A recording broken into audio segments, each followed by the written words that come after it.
Fala pessoal, tudo bom? Estou aqui com o Renato da Hashdex. Renato vai explanar um pouco mais para nós o que é a Hashdex hoje e como é feito a garantia dos ativos lá dentro. Tudo certo, Renato? Fala, Cândido. Obrigado aí pela oportunidade, agradecer a Nipur aí, parceiro de longa data. Hashdex, para quem ainda não conhecia, né, a gente é a gestora do Hash 11, nosso produto principal. É a principal gestora de cripto focada em cripto, né, na América Latina, com produtos no Brasil, nos Estados Unidos, na Europa. E a gente justamente busca oferecer uma forma segura e regulada do investidor acessar esse mercado tão novo, mas tão promissor.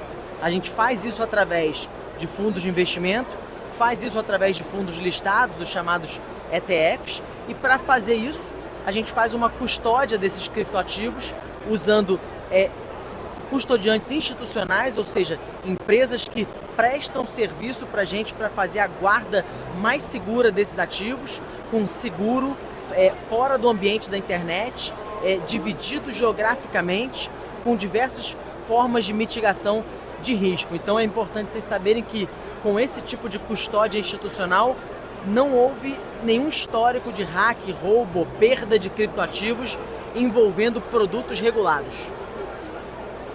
Renato, hoje a gente vê que a primeira onda aconteceu com pessoas físicas, né? O Bitcoin, criptoativos muito desacreditados pelos investidores institucionais, né? E hoje a gente vê que toda semana sai uma notícia, fundo de pensão monta posição em tal ETF, gestor monta posição em tal ETF. Então, qual que é a perspectiva para a Hashdex para pegar essa segunda onda do institucional? Tem algum produto novo? Como é que vocês estão se posicionando hoje no mercado? Eu acho que muito do trabalho assim de confiança, né, estabelecer a nossa marca, estabelecer essa confiança, a confiança e o histórico do nosso produto, né? A gente é a única gestora que tem uma parceria com a Nasdaq, a bolsa americana. A gente criou um índice para cripto, Nasdaq Crypto Index, que é o que rege o nosso produto Hash 11. Você mencionou que essa é uma classe de ativo que atraiu muito varejo no início, seja pela especulação, seja também pelo fato que os institucionais não tinham um acesso fácil, né? Os fundos de investimento aqui no Brasil vieram em 2019, o ETF veio em 2021, nos Estados Unidos, ETF de cripto só veio no início do ano passado, quando as gigantes gestoras BlackRock, Fidelity lançaram seu produto lá fora. A gente também tem agora produto nos Estados Unidos. Então o investidor institucional não só não tinha confiança ainda na classe, não conhecia, como não tinha um acesso muito fácil. Agora eles têm. Então a gente está com os produtos posicionados e a gente está atuando aí de uma forma a explicar cada vez mais essa tese para o público e dar acesso para essa classe. Então não tem nenhum produto específico para os clientes institucionais. Claro que quando o cliente pede, a gente ajuda a estruturar, né? Então hoje a gente tem fundos de investimento nas principais plataformas, incluindo a XP, muito por essa nossa reputação e histórico no setor. Certo, Renato. Outra dúvida pertinente também, sobre o crescimento e o interesse das empresas, né, nos ativos como o Bitcoin. A gente vê empresas também montando posições e muito delas alavancadas, né? Você vê isso como um problema futuro ou você acha que isso é bom para o ativo? Qual que é a tua visão sobre isso? Por enquanto tem sido bom para o ativo, tem sido uma fonte de demanda de Bitcoin, né? As chamadas Bitcoin Treasury Companies, empresas que entenderam que podem criar estruturas que permitem a compra de cada vez mais bitcoins, emitindo dívida, emitindo ações da própria companhia. Eu vejo isso com muito bons olhos quando feito com responsabilidade e controle.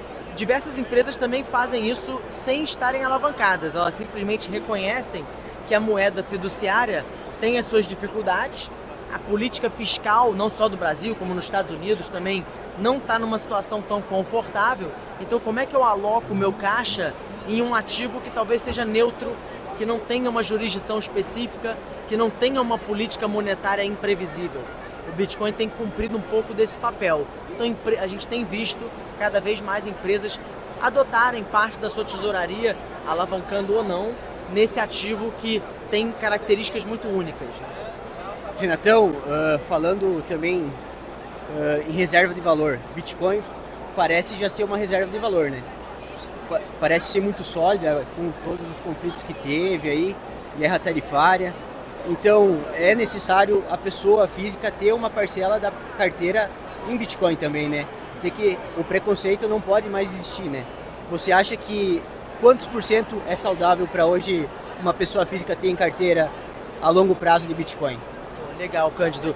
De fato, o Bitcoin ele tem chamado a atenção para essa tese de reserva de valor muito pelas suas propriedades, né? Quando você vai pensar o que seria a propriedade, vamos dizer assim, teórica de uma boa reserva de valor, vai bater na escassez, na portabilidade, tem diversos temas importantes para uma boa reserva de valor e o Bitcoin ele prescreve todos esses temas. O que ele não tem é um bom histórico. Você pega o ouro, talvez seja a reserva de valor mais famosa, já tem um histórico de milênios. O Bitcoin ainda não. Então eu não sei se eu chamaria ele de uma reserva de valor hoje, pela pouca idade, mas certamente é uma potencial reserva de valor, uma reserva de valor emergente. Então, sendo assim, o investidor não pode ficar de fora dessa possibilidade, dele se consolidar como uma reserva de valor. Então, o percentual que ele deve ter dessa reserva na carteira vai depender muito, dado que o Bitcoin ainda tem uma volatilidade, vai depender muito do que ele tem na carteira também. Se já é uma carteira com muita vol, mas no mínimo, algo em torno de 1 a 5%, o zero é mais arriscado, né? De 1 a 5%, o investidor não estará acrescentando um risco desproporcional para a carteira. Dependendo do que ele tiver na carteira, ele vai até reduzir o risco pela diversificação que essa classe traz. O Bitcoin tem um comportamento bastante próprio. E fica uma dica também, se a tese do investidor é reserva de valor, semana que vem a gente vai lançar o GBTC11, talvez quando o cliente da Nipur estiver vendo esse vídeo, já vai estar negociando na bolsa, é possível. O GBTC11 é o nosso novo ETF que une ouro e Bitcoin, com uma ponderação proporcional ao risco. Então o fundo começa predominantemente ouro, com uma exposição de 70% e 30% Bitcoin, mas enquanto o Bitcoin fosse consolidando, ele pode ir abrindo espaço para mais Bitcoin dentro dessa reserva. Então, quero que o investidor olhe para a tese de reserva de valor com o benefício da dúvida de que a reserva de valor pode estar tendo um candidato digital versus as reservas de valor analógicas ou físicas que a gente está acostumado até hoje. Pô, sensacional, Renatão. Bate-papo enriquecedor aqui. Legal saber dessa notícia aí de primeira mão aí. Muito obrigado pela presença aí. Boa feira para ti. Valeu, pessoal. Obrigado, Cândido. Um abraço. Abraço.